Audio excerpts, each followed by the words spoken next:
luar biasa, pecah puting, berdarah, itu kodrat perempuan. Nah, ya kan. Assalamualaikum para bunda hebat. Ketemu lagi sama Uli di podcast kali ini. Nah, narasumber Uli hari ini adalah Kak Siska. Perkenalkan diri, Kak. Hai, nama saya Siska Ridwan. Saya adalah seorang nail tech dari Ridwan Cosmetics, Banda Aceh. Oke, yang mau kita ketahui dari Kak Rizka, ini langsung aja ya, Kak. Oke, kita tahu Kak Rizka punya suami bule. Kita mau nanya-nanya nih, Kak. Ya udah dibilang udah lain. Oke, gimana Kak perasaannya punya suami orang mancanegara? Yang pasti tidak semudah dan seindah yang dibayangkan dan yang seperti dilihat-lihat di Instagram ya. Karena kan memang ini sudah sejak dahulu kala, kalau sudah bilang suami bule itu sudah yang kayak gimana-gimana. Kalau dengan suami bule itu tidak boleh manja, nggak boleh cengeng ya, itu harus independen. Perempuan nggak boleh duduk di rumah. Kalau memang bisa bekerja, go ahead. Mau berkarir, go ahead. Tapi yang pasti anak tidak boleh kelupaan gitu. Tugas kita sebagai seorang ibu, sebagai seorang istri itu tetap harus dijalankan. Gitu. Berarti sangat berbeda ya dengan yang kita lihat-lihat. Biasanya orang-orang bule itu manjain istri. Iya, itu kan yang romantis. Iya, kalau misalnya bilioner bule itu nggak usah kita bilang bule. Orang kita sendiri aja kalau suaminya bilioner kan pasti dimanjain istrinya, iya nggak?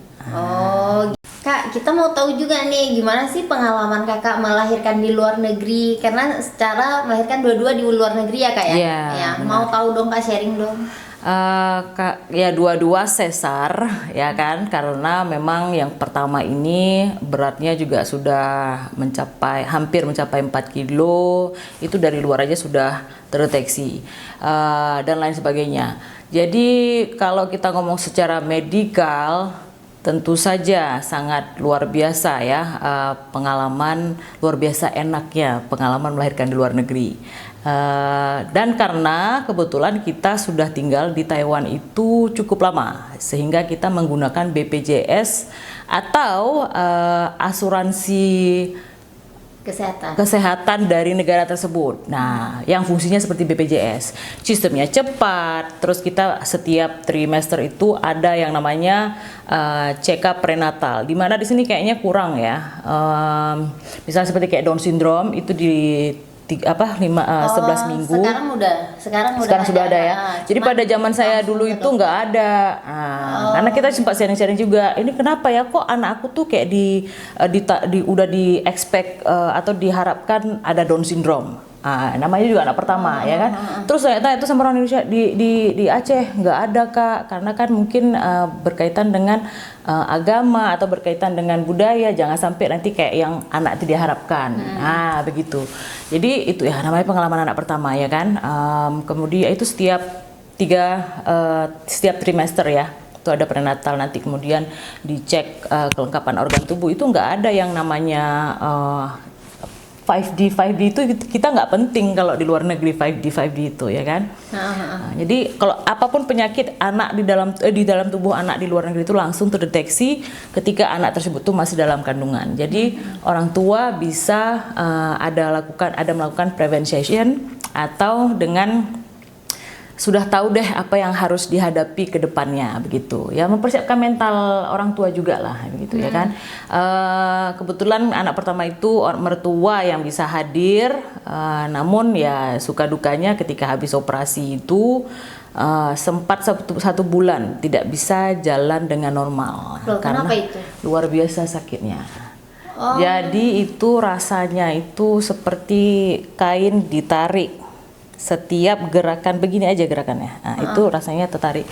Pada saat itu dokternya bilang, saya nggak sangka kalau kulit kamu itu sangat hypersensitif. Kalau untuk dosis seperti itu untuk orang normal itu sudah bisa loncat-loncat. Nah begitu. Kemudian kita ada yang namanya teknik perban organ. Jadi perban organ itu untuk mencegah infertility atau mencegah organ menempel, karena kita resiko operasi itu sangat-sangat tinggi, cukup luar biasa berkaitan dengan nyawa seorang ibu ya. Iya, nah, Banyak deh teknologi-teknologi yang bisa saya rasakan di luar negeri, ya kan, melahirkan itu epiduralnya, tapi itu yang benar-benar menyeramkan buat saya. Jadi kalau ada yang bilang SC itu nggak sesuai kodrat wanita, gimana itu Kak? Aduh, kodrat wanita itu mengandung, ya kan, haid, melahirkan. Itu hanya masalah lubang, apakah di perut, apakah di bawah, ya, yang belum kita melalui mulut ya, keluar itu, itu baru mungkin, ya kan, itu nggak tahu kita teknologi ke depan, karena teknologi ini diciptakan agar memudahkan perempuan dalam ya menjalani kehidupannya lah. Contohnya masalah IUD, kenapa sih perempuan yang asik dicolok-colokin IUD? Apa tuh KB-KB gitu-gitulah ya kan. Kenapa nggak cowok? Nah, kalau di luar negeri itu kita sudah ada namanya apa, mesektomi ya kalau nggak salah. Vasektomi. Dimana itu laki-lakinya yang di KB. Banyak itu kalau bule-bule itu kan, itu suami juga sempat tawarin, Siska kalau nggak aku saja deh yang di vasektomi. Terus aku yang jadi sedih, jangan dong Ayang, kalau aku pengen punya anak lagi gimana? Nah, vasektomi itu lebih menderita ketika dilepas. Ketika dia dilepas itu, aduh luar biasa sakitnya. Kemudian setelah melahirkan itu kita pulang, anak pertama dengan cukup menderita rasa sakit, nyeri, tidak bisa jalan, harus menyusui, tidak paham segala macam. Jadi itu banyak penyesalan karena saya banyak mengikuti budaya yang ya budaya bagaimana orang tua kita lah. Ya. Contoh kalau lagi ngidam, ngikutin selera ngidam. Saya ngidamnya kari Aceh. Masaklah kari ayam Aceh tiap hari, terus begini ya, jadi lebih besar bayinya sehingga lebih sulit. Kemudian kita itu ada yang namanya bisa deteksi serviks kita panjang. Nah kalau serviks panjang itu nggak bisa dipaksain normal. Kalau dipaksain normal itu bisa sangkut di tengah-tengah anaknya. Nah kemudian apa itu segala macam yang komplikasi lah, yang apa nggak cukup oksigen di kepala anak segala macam itu banyak resikonya luar biasa. Kemudian bukan berarti saya tidak mencoba natural birth ya, karena kita syarat asuransi itu harus berusaha natural dulu. Nah itu kenapa Taiwan dikenal sebagai nomor 1 sistem kesehatannya terbaik di dunia, bukan di Asia, di dunia. Nah, jadi diusahakan 3 hari 3 malam saya di Sinto ya, apa sih namanya yang dirangsang pembukaannya ya, terbuka setengah sentimeter pun tidak. Kemudian bagaimana ceritanya? Itu saya sudah 40 minggu 2 hari. Mungkin kita paksakan normal. Hanya demi kodrat seorang wanita. Bukan begitu dia, ya kan? Perempuan punya reproduksi organ, berfungsi sesuai dengan apa namanya? Ya, sesuai dengan fungsinya. Kemudian membesarkan, menyusui. Ada juga yang seorang ibu itu tidak bisa menyusui, maka tidak bisa dipaksakan. Kalau dipaksakan anak itu kekurangan gizi. Iya, nggak ada artinya ya. Tapi itu 1 dari 1 juta wanita mungkin yang tidak bisa menyusui. Kalau prinsip saya itu, karena saya sempat juga saya sudah kasih sufor aja. Saya sempat itu. Tidak ada wanita yang melahirkan di dunia ini tidak ada bisikan itu. Nah, jadi hati saya keras. Kemudian saya juga saya orang yang berprinsip dan saya itu banyak membaca. Saya langsung Google. Jadi saya sempat membaca 1 artikel, selama puting kita itu meneteskan air susu, tidak ada kata tidak ada air susu. Ya. Jadi disitulah yang namanya ada yang namanya cluster feeding. Banyak seorang ibu yang baru-baru mulai menyusui, baru-baru anak pertama itu gagal di situ. Tapi tidak membuat mereka gagal sebagai ibu, hanya gagal dalam berusaha. Di cluster feeding itu memang sangat berat karena kita harus bangun luar biasa frekuensinya di setiap malam selama 3 bulan anak itu. Nah kalau saya bersyukur itu di luar negeri, karena kalau saya mungkin di sekitaran orang-orang ya sesuku kita itu akan ada anaknya nangis terus, asinya kurang bagus ya kan, nggak kenyang ya kan, kasihlah pisang. Anak baru lahir dikasih pisang ya kan. Nah untung di sana ada tradisi pisang. Betul. Nah jadi perut anak itu kan kecil sekali masih, jadi yang masuk itu cepat juga diolah. Nah, kemudian makanya dia cepat lapar. ASI itu lebih bagaimana sih namanya? Lebih cepat diserap. Ya, lebih cepat diserap oleh tubuhnya ketimbang makanan yang lain. Ya, atau susu formula. Anak kedua saya sudah cukup banyak ilmu, banyak ilmu ya kan. Lumayan sukses ya. Ya, tapi karena jadi sebenarnya anak kedua pun saya masih mengusahakan normal. Bagaimana? Kita di luar negeri ada yang namanya VBAC, vaginal birth after cesarean. Kalau di Barat itu sangat diusahakan luar biasa, bahkan sampai direncanakan. Saya berencana saja, tapi tidak saya actionnya nggak sejalan. Artinya kalau mau vaginal birth itu setelah cesarean harus ada jarak. Rupanya kebobolan. Cepet dapatnya ya. Anak kedua semi itu cepet dia ya kan. Nah, sehingga ya dokternya bilang tidak bisa. Tapi kalau mamang kamu mau seperti itu, dari sekarang kita programkan, yaitu kamu harus rajin berolahraga. Tidak boleh mengikuti nafsu, kalau ngidam-ngidam itu jangan. Dari bulan pertama sampai bulan ketiga itu harus fokus dengan sayur-sayuran. Nah, bahkan udah sampai sebegitunya, saya sampai 9 bulan itu masih daki gunung. Nah, di sana kan tetap 3,5 juga, Samira. Bagaimana mau keluar? Padahal makannya udah sayur-sayuran, sudah olahraga segala macam. Tapi bisa besar juga juga. Jadi itu nggak bisa dipaksain. Nah, kenapa Kak? Ya karena kan saya sudah ada yang namanya cesarean yang pertama. Iya. Nah, itu resiko saya rupture itu lebih besar. Sekarang pilih mana? Kalau rupture dalam perut itu lebih bahaya lagi. Bisa meninggal ibu, bisa meninggal anak. Masa sih demi kodrat kita mau merelakan anak kita yang sudah kita kandung 9 bulan itu rasanya nggak masuk di akal. Zaman kita sudah banyak informasi segala macam ilmu itu digali. Kita sudah diberi freedom, kebebasan ya kan. Oke. Terlepas dari melahirkan SC nih Kak di luar, bagaimana tantangan Kakak untuk menyusui kedua buah hati Kakak tuh? Kalau si Lukas yang pertama itu sudah tahu ya, karena ada yang namanya mungkin asinya nggak cukup. Jangan berpikir bahwa itu di Aceh saja, di Indonesia saja banyak orang yang suka bilangin ngomongin jangan asinya nggak cukup. Di Taiwan juga ada, itu suster-susternya itu sampai dokter-dokternya itu pro juga ke sufor, jangan salah. Ada juga tuh kerja sama dengan support. Tapi kerjasama dengan support tidak, tapi yang ya sudah jangan memaksakan anak itu lapar. Jadi kita contoh yang sekarang kasus yang terjadi ini, yang kodrat-kodrat ini ya kan, mungkin niat dia itu bagus, ya maksudnya ya kalau emang bisa kita usahakan normal, namun jangan satu kata itu loh, kodrat seorang itu yang mungkin agak mengganggu karena sekarang sudah banyak yang berubah simsalabim menjadi perempuan ya kan, tapi tidak membuat dia menjadi perempuan. Kodrat perempuan itu berbeda, itu dia. Jadi di luar itu seperti itu. Kalau Lukas saya kebetulan karena Lukas itu ada diagnosa yang lain yang saya tidak bisa utarakan, jadi dia itu harus di NICU ya, NICU. Selama dia, kalau ICU itu yang luar biasa parahnya, kalau NICU itu masih yang ya oke lah, nggak yang ICU untuk dewasa kalau nggak salah. Oh ya, pokoknya gitu lah, bukan dokter ya kan. Kalau dokter boleh, harus nggak boleh salah kalau dokter ya kan.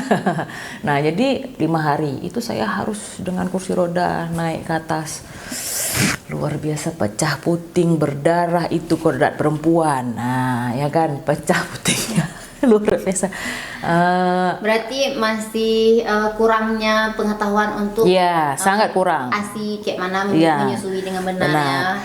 Jadi kemudian karena sakit itu yang selama 1 bulan itu saya terakhir masak sendiri karena kebetulan mertua itu kan lahirannya normal. Kalau orang lahiran normal itu dia makan apa aja nggak ada masalah. Kalau kita operasi ini kan harus hati-hati dengan apa yang kita makan, jangan sampai bertumpuk gas di sini. Gas itu berangin, tidak keluar. Jadi saya dikasihlah sup tomat, sup ini itu kan makanan asam. Jadi saya sesak nafas selama 3 hari 3 malam, sesak nafas, tapi saya harus bangun dengan perut sakit menyusui anak, ya kan? Saya lihat suami saya tidur nyenyak sekali. Kadang saya sampai sepak suami saya, kamu bangun sebentar ambil. Ya tapi dia bangun juga, dia paham kondisi saya. Itu nggak ada istilah durhaka ya, namanya kita juga sedang sakit, ya kan? Udah, kemudian sehingga kan saya nggak bisa lagi makan. Saya sampai agak sedikit kecewa dengan mertua saya kan. Tidak mau mendengarkan tubuh saya. Saya butuhnya ini karena kan kita dari bayi yang dibiasakan makanannya sayur bayam, sayur kangkung, kami gitu-gitu. Jadi terakhir saya bangun sendiri, masak sendiri untuk kesembuhan saya sendiri. Mertua merasa nggak enak, itu udah pasti. Ya, namun dia apa boleh buat? Saya bilang lebih baik diam, duduk saja di situ, urus anak kamu, bantu saya urus anak kamu, urus cucu kamu. Itu luar biasa itu karena saya nggak ada pengetahuan. Pusar Lukas itu hampir busuk. Infeksi tali pusar hampir, juga, ya? Hampir. Karena ini pusarnya yang dibersihkan di pinggirnya. Saya pun bingung. Saya lihat aneh. Kemudian alhamdulillah kan saya juga sering chatting sama ibu saya. Ibu saya bilang itu nggak mungkin 20 hari pusar belum jatuh. Ya. Saya atur appointment, saya pergi ke sana. Kebetulan saya ada duct, apa sih namanya, kayak clock gitu di puting, ada putih, bintilan putih itu yang membuat tidak lancar ASI, mungkin terlalu lemak ya. Blister meal kan. Blister meal. Kemudian saya pergi atur appointment, disitulah diperiksa, kenapa kotor sekali. Nah jadi jangan berpikir sementang-mentang sudah jadi orang tua juga pengalamannya enggak, karena kan dunia ini berputar, gitulah, zaman berputar. Kalau kita mau dari pengalaman, ya masih tahu. Iya, kita nggak maju-maju. Ya. Iya, betul. Nah, jadi di situ saya belajar. Sekarang saya bilang, saya yang urus anak, saya urus makan saya urus anak. Kalian keluar, saya bilang gitu. Nah, jadi karena prinsip saya kuat dan saya keras, kita harus keras, apalagi di rantau. Bukan keluarga kita sendiri yang ada di samping kita, tapi belum tentu ada keluarga sendiri juga ada efek positifnya, enggak juga, belum tentu. Jadi saya sempat, kalau orang bilang mungkin itu baby blues, tapi saya nggak merasa baby blues karena alam sadar saya masih ada. Jadi alam sadar saya masih ada, artinya saya ini gejolak hormon saya. Kalau saya ikutin akan terjadi baby blues pada saat itu, karena saya sudah ada bayangan mertua saya ini kayak mau bunuh saya. Mertua saya ini kayak mau bunuh saya, mau ambil anak ini. Saya berpikir di situ. Aku jauh dari orang tua, aku jauh dari negara aku. Begitulah pada saat itu.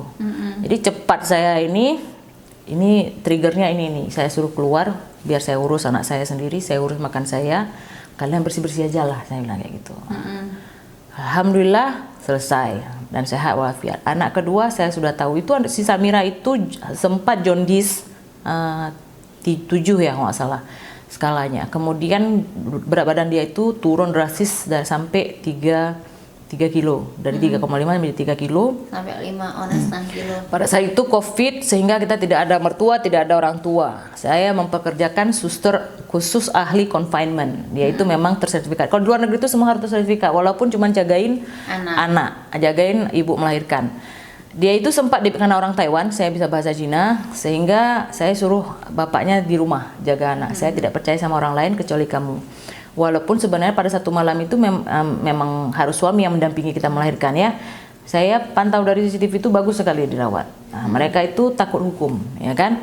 Kemudian ketika setelah melahirkan suami di rumah, dia menjaga saya, itu sempat dipanggil sama suster ya. Anaknya sudah tidak pup lagi. Tolong kasih bujuk dia untuk terima sufor. Saya bilang kamu itu suster di sana dan dokter di sana, dokter yang khusus untuk memeriksa kesehatan si anak ini ya setiap hari ya.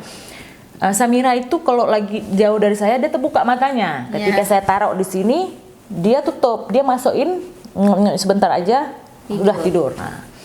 Jadi kemudian saya panggil dia, sini kamu saya gaji kan? Kalau saya begitu terus, saya bayar kamu untuk jaga saya dan anak saya dan ikutin maunya saya. Jadi begitu dia diam, tutup mulut, saya bilang udah pergi nusus, saya bilang kamu nggak usah banyak kali dengar, karena saya bukan anak pertama, saya bilang itu. Hari keempat itu saya minta pulang, dan kebetulan waktu itu karena dokter sudah pengalaman dengan saya, dokter yang sama, dia sudah pengalaman dengan kondisi tubuh saya. Jadi pada saat itu saya hari ke-1 itu memang sudah jalan-jalan kemana-mana, luar biasa enaknya. Tidak ada sakit, bahkan luka dia juga baru sadar kalau saya itu ada keloid ya. Jadi pas yang operasi kedua ini justru malah rata. Sekarang ini rata perut saya, tapi tetap ada bekas scarsnya, namun tidak keloid gitu kan, karena dia sudah paham. Nah, jadi kemudian itu hari keempat saya minta pulang. Entah mengapa hari keempat saya pulang itu si Samira langsung air ASI saya melimpah ruah. Mungkin karena aura tadi itu, kalau di rumah sakit pisah kamar ya? Enggak, kalau di rumah pisah kamar, kemudian ya memang tetap dibawa anak itu ke tempat kita ya kan. Namun kan kita banyak faktor, anak itu bisa merasakan aura-aura nggak enak, itu kan kumpulan orang-orang sakit di situ. Pokoknya memang seperti magic. Sampai di rumah saya bersih-bersih, kita sanitasi semuanya karena COVID ya. Saya duduk di rumah, saya masukkan, dia langsung bisa lahap ya.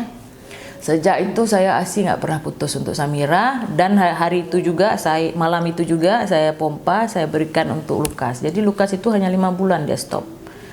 Saya dari hamil pun tetap saya kasih ASI dia. Ketika Samira keluar, karena pakai suster itu ya, itu makanannya luar biasa, bernutrisi luar biasa tinggi. Saya cepat sembuhnya. Jadi jangan cuma memang daun kelor bagus, tapi jangan daun kelor terus-terusan ya kan, kita perlu gizi yang lain. Ingat aja, pokoknya kalau gizi yang cukup, ibu yang melahirkan apapun jenis melahirkannya itu akan cepat proses penyembuhannya. Situ saya ASI sampai keluar di sini. Saya kira apa, ada tumor. Saya pegang di sini, kenapa sudah bulat sebegini-gini kan? Jadi pas saya tekan, padahal suami udah bilang jangan ditekan. Pas saya tekan, terbang ke wajah suami saya. Kok putih, kok ASI yang keluar. Langsung saya chat teman-teman yang di Indonesia yang profesinya dokter, saya tanyain, oh nggak apa-apa kak, itu mammal glands ya, nggak tahu siapa. Pokoknya intinya kita itu sama seperti kucing, kita ada mammal glands itu dari sini sampai ke bagian sini. Jadi tidak untuk kemungkinan tiba-tiba ada tumbuh sesuatu di sini yang bisa mengeluarkan ASI juga gitu. Jadi segitulah saking bernutrisinya makanan di sana. Gitu. Ilmu baru ya untuk kita Bun ya. Jadi ASI nggak hanya di puting bisa keluar, bisa juga melalui saluran yang lain. Itu kenapa, karena banyak kayak awareness lain dalam mengasihi itu. Ini kan ada sih lingkaran pink atau putih tergantung warna kulit kalian ya kan. Kemudian ada putingnya. Makanya mulut anak itu harus masuk kemari. Karena di dalam ini kan ada pinggir-pinggir ini kan ada areola itu. Ya. Itu juga menonjol tuh nipple namanya. Jadi areola ini juga mengeluarkan ASI, jangan salah. Ya, benar. Jadi itu benar maksimal ya kan. Jadi mulutnya memang benar-benar harus masuk semua.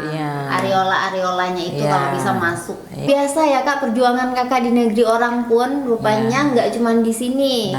Masalah dengan sulfur itu. Iya benar. Ada di mana-mana. Luar biasa juga ya tekanannya. Nah kak, apa sih kak tips atau saran kakak untuk para bumil-bumil di luar sana dalam proses menyiapkan diri untuk proses menyusui nanti kak? Ini proses menyusui aja Pak, proses melahirkan juga. Kedua-dua ya.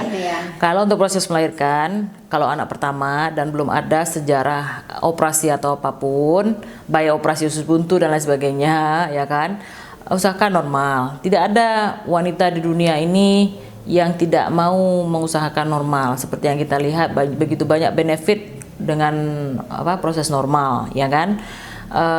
Kemudian, namun juga harus punya wawasan. Karena mungkin di sini agak kurang dengan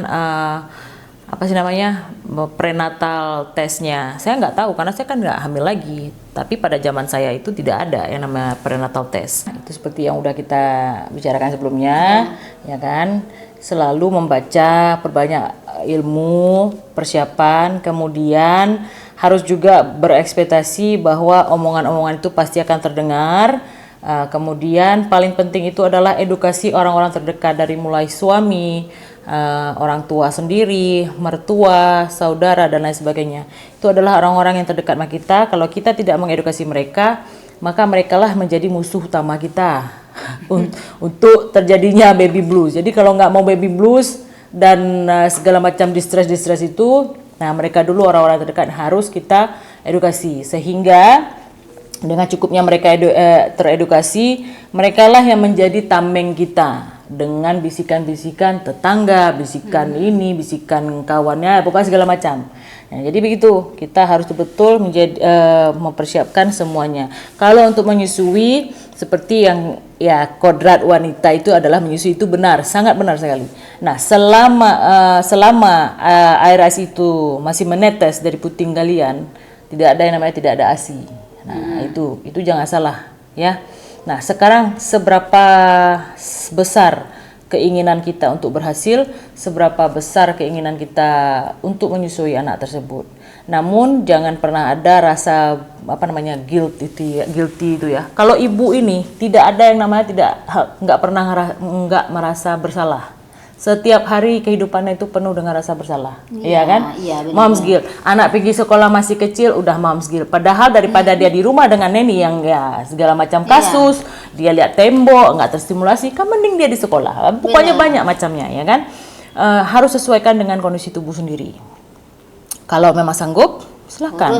Iya, kalau nggak sanggup, silakan. Ya cari bantuan. Betul. Gitu, ya kan? Jadi ya begitu, dan harus berbesar hati, itu kuncinya itu. Kalau nggak berbesar hati semuanya salah, ya kan? Nah, begitu. Nih Kak, Kakak kan sebenarnya udah nyaman nih di luar negeri. Kenapa harus pulang lagi ke sini? Atau kenapa ingin pulang lagi ke sini? Itu sebenarnya gara-gara COVID. Kalau bukan gara-gara COVID mungkin saya nggak pulang. Baiklah.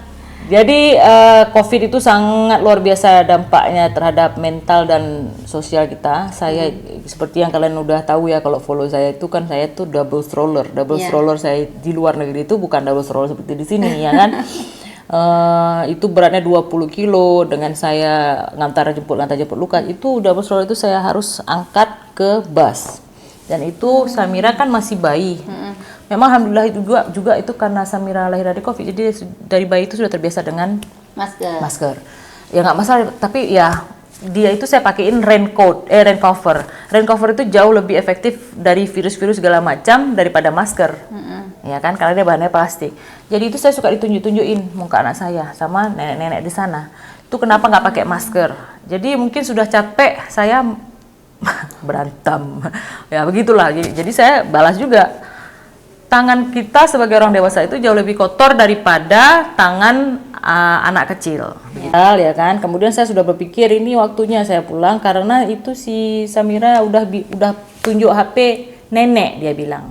Karena setiap hari telepon-teleponan video call. Jadi dia lihat, oh ini nenek HP. Situ saya mulai sedih, nggak bisa ini, kita harus pulang. Mumpung anak-anak masih kecil,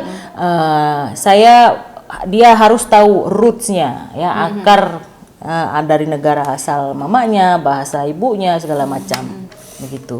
Karena kan bahasa mereka itu bahasa Inggris. Jadi natif bahasa ibu mereka itu adalah bahasa Inggris, kemudian setiap hari itu tereksplor dengan bahasa Cina. Jadi ini nggak dapat ini bahasa Indonesianya. Bahasa Indonesia sama bahasa Aceh ya. Gitu. Bahasa Aceh mungkin nggak dulu ya, karena kita tes. Nanti nggak dapat pekerjaan karena tes sekolah, tes kerja segala macam harus pakai bahasa Inggris. Sekarang anak-anak kita aja semua dimasukin sekolah bahasa Inggris, gitu. Tapi yang paling utama itu adalah bahasa Indonesia karena itu bahasa negara kita dan itu modal kita untuk kemanapun, sekolah dan lain sebagainya, gitu. Oke. Terus Kak kepo ini sebenarnya dari Uli sendiri sih Kak, apa sih kegiatan suami di Aceh nih? Karena kan dulu beliau di negaranya beliau. Enggak, kita kebetulan bukan di Amerika, kita tinggal di Taiwan. Nah, jadi kita ketemu di Taiwan, semuanya di Taiwan karena saya sekolah di Taiwan. Jadi tidak ada alasan buat kita di Amerika. Dan pada saat kita baru siap menikah itu sudah mulai Trump. Kalau udah mulai Trump itu kan sudah mulai konflik ya. Nah, jadi kita pulang, saya minta kemari, suami setuju, dia minta direlokasi dengan posisi yang sama, yaitu manajer marketing di perusahaan Asus. Nah, kalian komputer kan, pasti tahu tuh mereknya Asus. Nah, itu. Jadi dengan posisi yang sama, cuman direlokasikan ke Indonesia gitu. Oh, nggak ada masalah untuk si suami ya? Iya. Nggak mungkin saya ngajak suami pindah kemari jadi Tanpa pengangguran. persiapan, Iya, ya. nggak mungkin. Lebih baik kita tinggal menderita di luar negeri tapi ada pekerjaan daripada kita di sini nggak ada pekerjaan. Itu nggak make sense ya. Oke, berarti semuanya harus dengan persiapan yang matang dulu ya Kak ya. Kemudian kapan nih Kak rencana balik lagi keluar? Kalau balik, bukan balik ya, karena kita nggak berencana balik ke Taiwan. Kita udah 13 tahun di sana. Kemungkinan kita akan tunggu anak kita sudah selesai SMA deh. Ya mungkin ada sekitar 10 tahun lagi. Ya pokoknya kita nanti lihat negara mana yang anak-anak mau sekolah. Nah, zaman sekarang kan anak-anak pengen mau sekolah di England, mau sekolah di Eropa, di Jerman begitu ya kan, di Turki ya, kita lihat kemana anak membawa. Yang pasti ya kita ini udah ngomong edukasi ya, kita yang penting ada skill, ilmu cukup, selalu membaca ya, harus update, apapun profesinya harus terus update. Kalau nggak update ini kalah kita. Nah, ya kan, kemudian experience, pengalaman kita itu di luar sudah luar biasa ya, sehingga kemanapun negara kita pergi, insya Allah bisa hidup, bisa cari makan lah, ya kan, gitu. Oke, baiklah, terima kasih banyak Kak Siska untuk hari ini, untuk pengalamannya, sharingnya, semoga bermanfaat ya. Ambil yang baiknya, ini saya selalu bilang, ambil yang baiknya. Yang manusia tidak baik, nggak ada yang sempurna. Betul ya, sempurna. Jadilah versi terbaik bagi diri masing-masing ya. Benar. Sampai ketemu di next episode. Assalamualaikum warahmatullahi wabarakatuh.